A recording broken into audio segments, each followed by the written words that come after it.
All right, so here's part 2 on the manual swap. Little recap. Got ourselves the manual trans here. There's the auto trans. We took all the bolts out.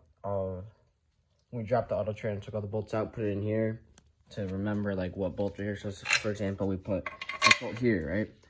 And then after we got the auto trans out, we put all the bolts in the proper spots of the auto trans.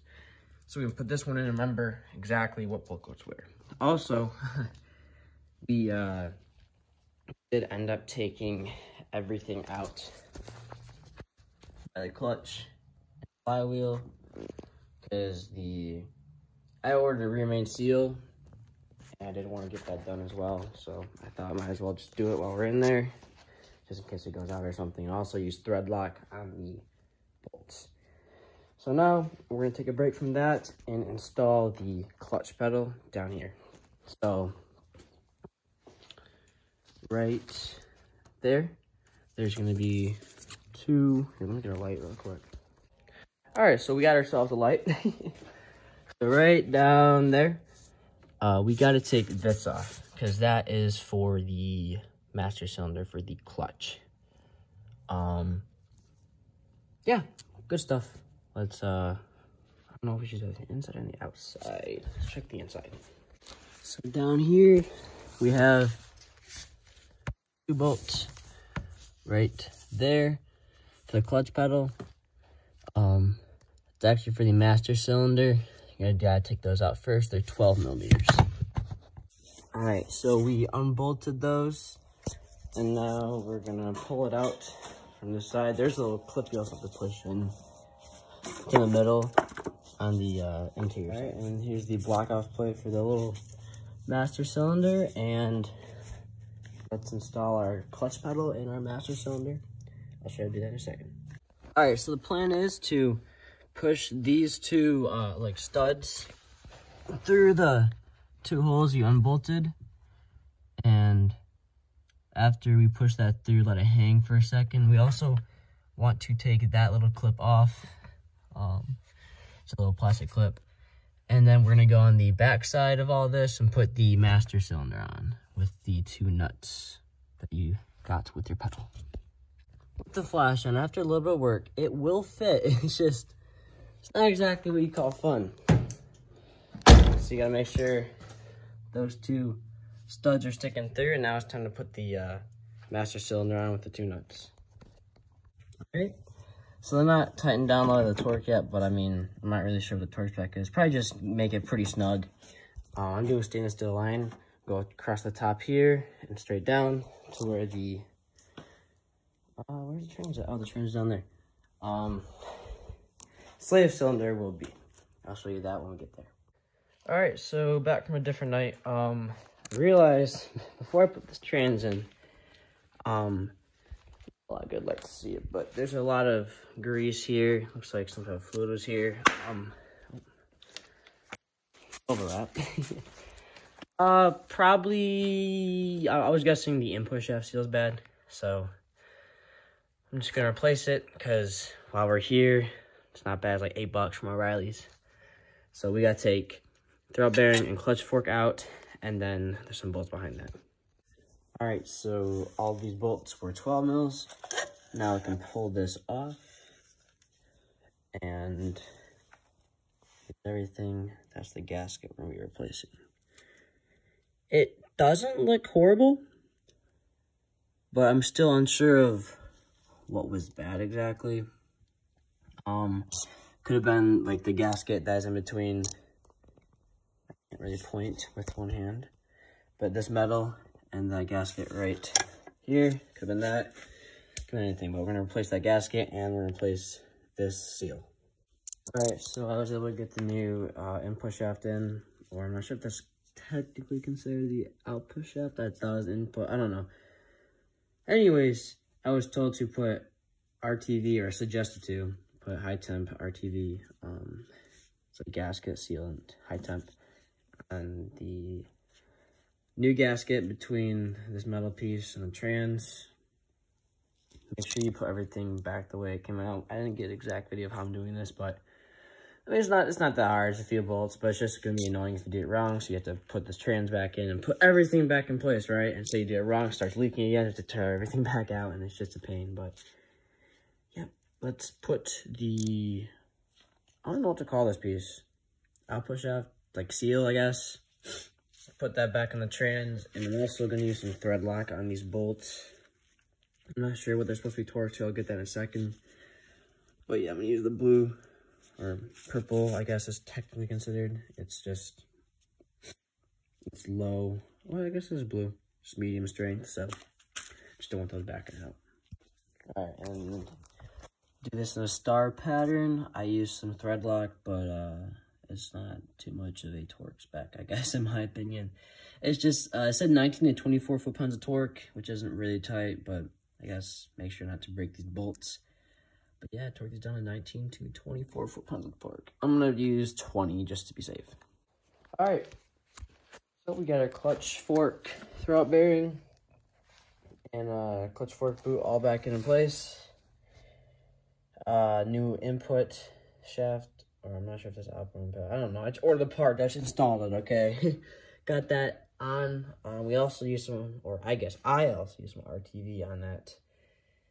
And another thing with these bolts, I was torquing on 20 foot-pounds of torque, and she did not want to torque. So I did like 18, 19-ish. I just didn't want to snap those bolts. I don't want to risk that, you know what I'm saying? So, but I did use thread lock as well, so I would recommend doing that. But now it's time to install this transmission into the car. All right, so we were able to lift the trans up into the Miata. The way we did it is we got George lay under it this way, head over there, feet over there, push it up, and I put the top bolt in first. Can't get on camera because we don't have a tripod. We're not like that. Just remember, this is only if you're doing it on jacks. Right. If you're doing it on a lift and you have a trans jack, use that. Please, don't hurt yourself. This is a disclaimer. Don't be stupid. We are not professional, but we're professionals, so do not do stupid things. Basically what he said. But start the top bolts and make everything in your life much easier. Okay. And then you basically do the top two bolts and then the bottom two bolts, and then now we're working on getting the starter. Most of the bolts are 17 mils and 14 mils.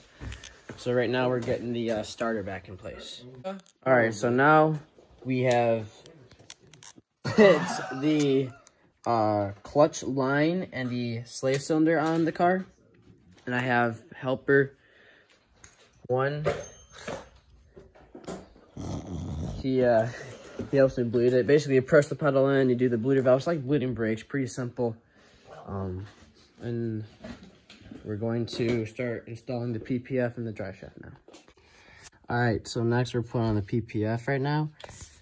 These bolts are gonna slide. These two bolts are gonna slide straight through, and you're gonna have an adjustable. I think you can see this up here. I'm trying to get a view. Up here, right. Should be right here. It slides. You can feed this through and kind of slide until you can feel thread a little bit. Don't fully tighten them on, and then you're gonna put this bolt and these two right here as well. All right. So like I'm saying, you don't want to tighten all these down like super tight, like one at a time. Like just get snug first. All 1, 2, 3, 4, 5, all 5 of these bolts make them snug before you torque them down. I'm not sure what the torque spec is for these, but I'd say pretty tight because it's the power plant frame and basically holds the transmission, differential, and engine like all together. So now let's install it on that side. All right, so getting this PPF on was a pain in the butt. That is still a little loose. I can't tighten it down, but this is very tight. Yeah, that was not fun, but yeah, we did it. So you're gonna want to ground this cable. That's very important, and then clip all these into the PPF, and let's put the drive shaft in. Now, one more thing you need to do is down here in the wire harness, there'll be 2 thick wires connected to a sensor or a little plug. You need to run these together, so strip them off and try it together. It's for the neutral safety switch. Just make sure to do that, or else your car will not start. All right, so the manual swap is completed. A couple things I didn't notice after I completed the manual swap. One, my top was down for so long that when I put it up, it cracked. So I have another one ordered from eBay. Sucks. eBay, whatever. I'll just see how it is. The clutch pedal in, neutral safety switch is not plugged. Also, I did end up cutting the brake pad, or the brake pedal. Works fine. Seat is wet from last night because it rained. Sucks.